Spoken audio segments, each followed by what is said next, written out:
Hello and welcome to Speech Time with Miss McDonald. Okay guys, so today what we're going to be doing is exploring speech and language in a new setting, the kitchen. Sometimes we need to take a little break from the pencil and paper and explore language as language actually happens in our everyday lives during our everyday activities. So parents, this is definitely an interactive video, something you can do with your kids, definitely something you do together. It will even help them understand some basics in what they can do in the kitchen and help you to be able to just enjoy yourself with your kids. So what you're gonna need today is a pan with some foil covering your nice beautiful pan so you don't scratch it up. I also would like you to have a little bit of water. You're going to need some flour in a small bowl. Flour in small bowl. You're also going to need some lentils, or you can use beans, or you can use rice, or you can use whatever type of object that you have that's like more of a harder round substance. That might work. And of course, another small round bowl. You're going to need a spoon, and you're gonna need your kitchen. Or a flat surface or an area. You can do this at the dining room table, just an area where you have a nice amount of prep space. This is an activity you can do for the whole family, an activity that will be fun, an activity that will keep your kids engaged. So please make sure that if you really enjoy it, that you try it with the whole family. Do it as a family activity so everyone can build these speech and language skills. So what are we going to be doing? We're going to be using these materials to make a cool sensory activity, a cool sensory item that your kids can play with. This activity will also be used to help with basic concepts, WH questions, reasoning, predictions, superlatives, lots of vocabulary growth. That's what we're going to be focusing on today, and I'm going to show you how. So first, we're going to do some 1 to 2 step directions, because of course that's what we do on a daily basis, particularly in cooking. So this would be a great idea to work with your kids, giving them practice for cooking. I want your kids to pick up the spoon. Ask your student, pick up the spoon. Go inside the flour and scoop out at least 3 big scoops. If they need help counting, give them that counting support, but go in and count at least 3 big scoops, put it into the medium-sized bowl. Right there, you're asking them to follow at least a 1 to 2 step direction, giving them that vocabulary of what's flour? Now they know, and using that medium-sized bowl. After they've completed that task, you're going to ask them to reach their hands inside that bowl and feel the texture of the flour.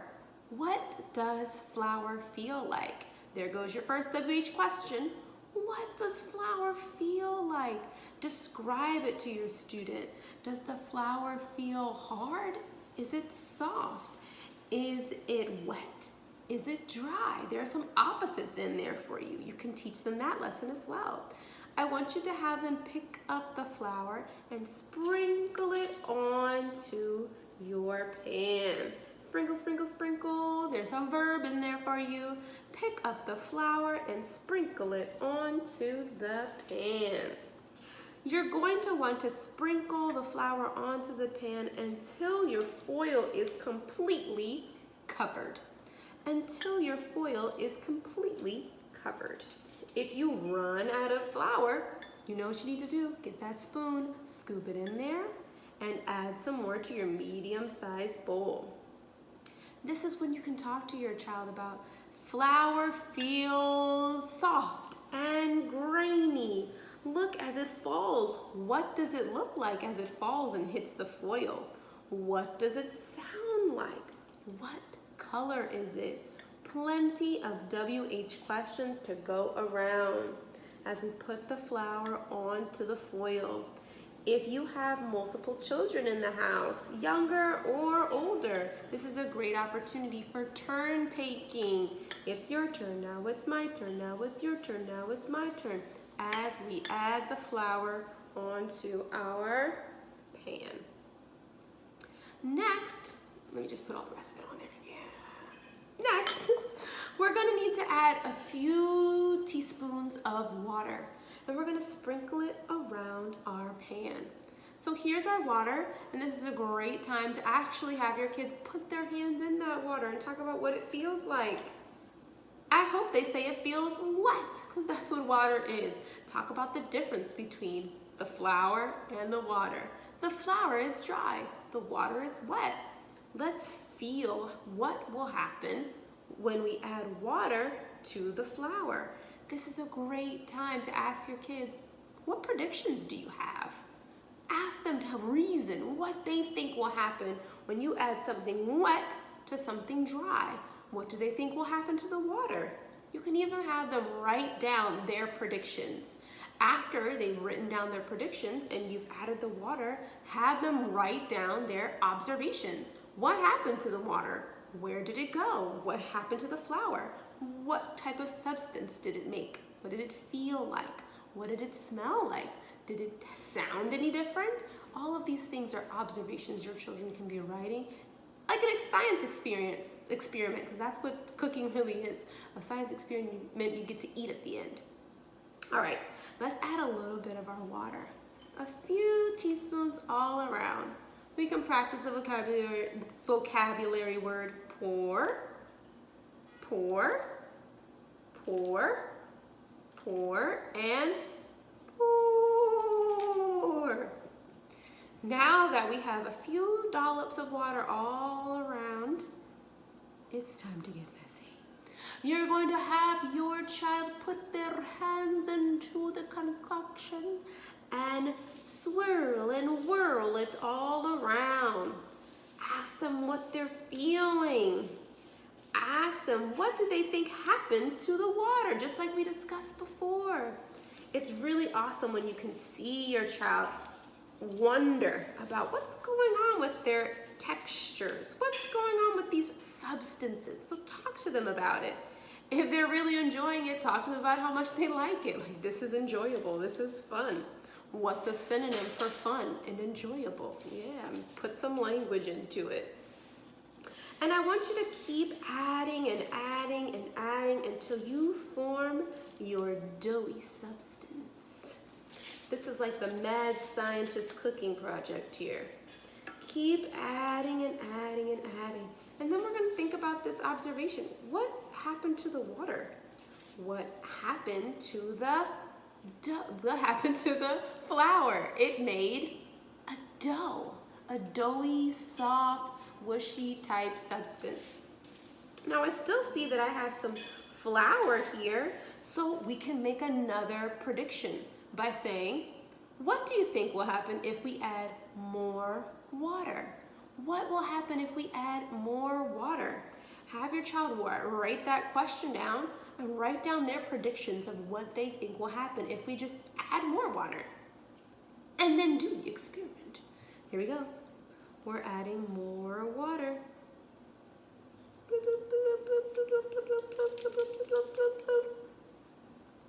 Let's mix it all together. Let's see what happens. We added more water and it looks soupy now. It doesn't seem like it's as doughy anymore. It seems more soupy. So talk to your kids about it feeling less dry and more wet, gooey, slimy. Building that vocabulary is key. Now, what do you think we should add next? Seeing as we made it more goopy and doughy, then less doughy, more goopy and less doughy. What do we add to make it thicker again? If you said flour, then you're right. My hands are a mess, so I'm gonna rinse them off in the water. And then I'm going to add another spoonful of flour, and I'm gonna see what happens when I add another spoonful of flour to my concoction.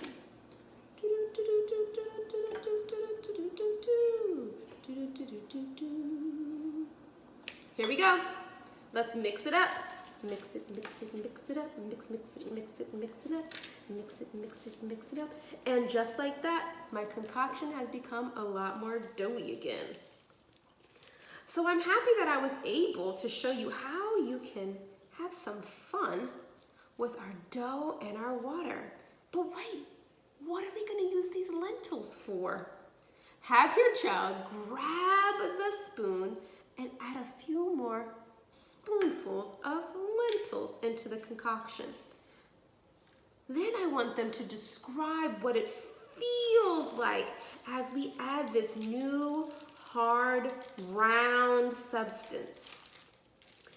I want them to describe how it changed when we took out more lentils and put them into our doughy concoction. We added another piece to it, and now it's even more squishy, slimier, but it has like guts inside of it because we have our lentils in there. It changed the texture just a bit because it made it bumpy. So make sure they're describing what they're feeling because it made it bumpy.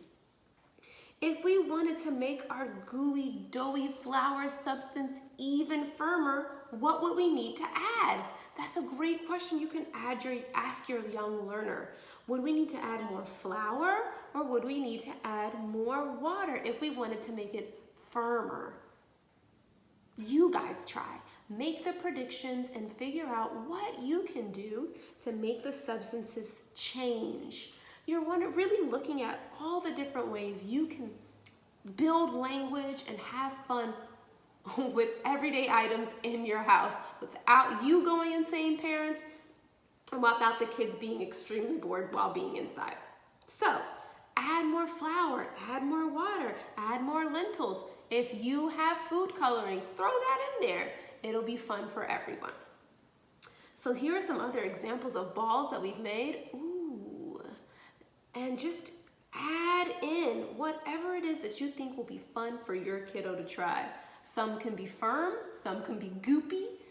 Try and see as many different balls and substances and shapes that you want to make out of this dough and have a blast. Okay, now that I'm all sticky and I can't escape, I think I'm done with this activity for now. Next up, we're gonna figure out what we can do with just the flour and the pan. Did you think it was over? No, we got a little more academics. Hold on, I'll be right back. And just like that, I'm back, clean hands and ready for our next activity. So what we're going to do is, again, grab our spoon, take some of our flour out and pour it into our medium-sized bowl, like so. Let's say we're gonna take about 3 giant spoonfuls and put it into our medium-sized bowl. Again, we're following those 1 to 2 step commands. Ask your child to reach their hand inside that flour. Again, what does it feel like as we're pouring it onto our flour-filled pan? Pour, pour, pour, pour, pour, pour, pour, pour, pour, pour, pour. Make up silly songs. See who can come up with the best lyrics about making our next concoction. Pour, pour, pour, pour, pour. Filling up the pan. Pour, pour, pour. Pour, pour, pour. And it's time to boop, stop.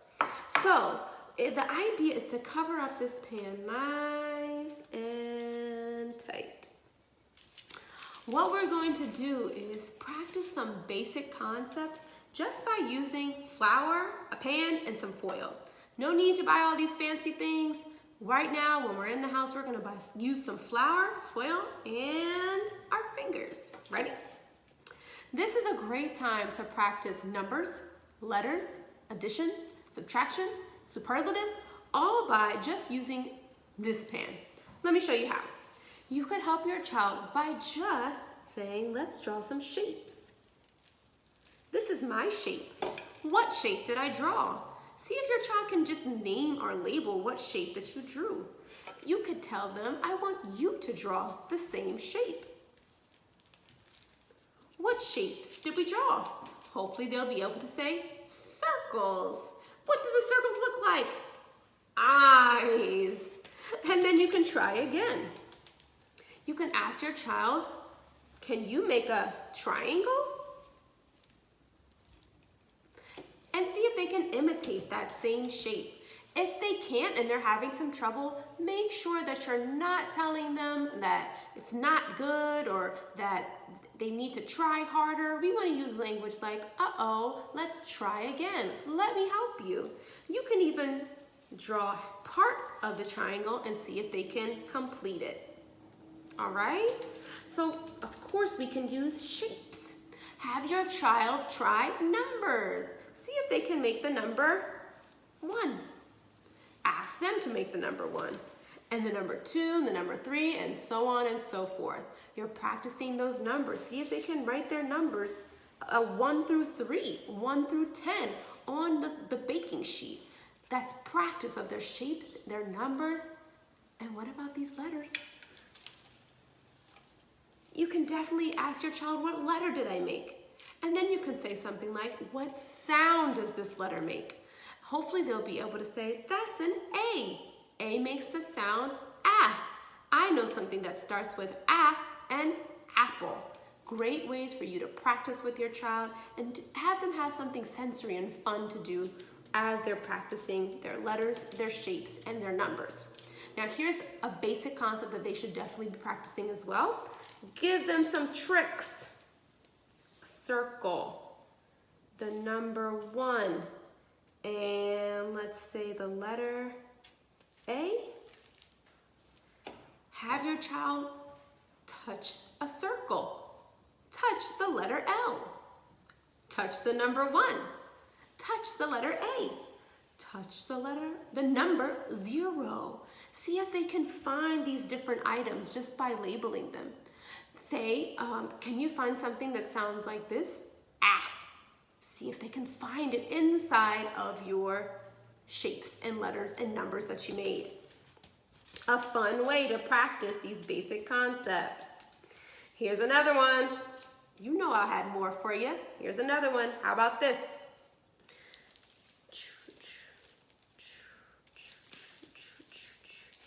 Ask your child which one is the biggest. Find the biggest one. And then see if they can find the biggest one, the smallest one, the medium-sized one. Make different shapes. Then have them make those same shapes. Make a big one, make a small one, make a tiny one, and have them label the different size shapes. These are working on their superlatives, and this is the basic concept of sizing, right? And all we're doing is continuing to go and go and go with these same concepts. Okay, last one. How about a circle, a triangle, and the letter A?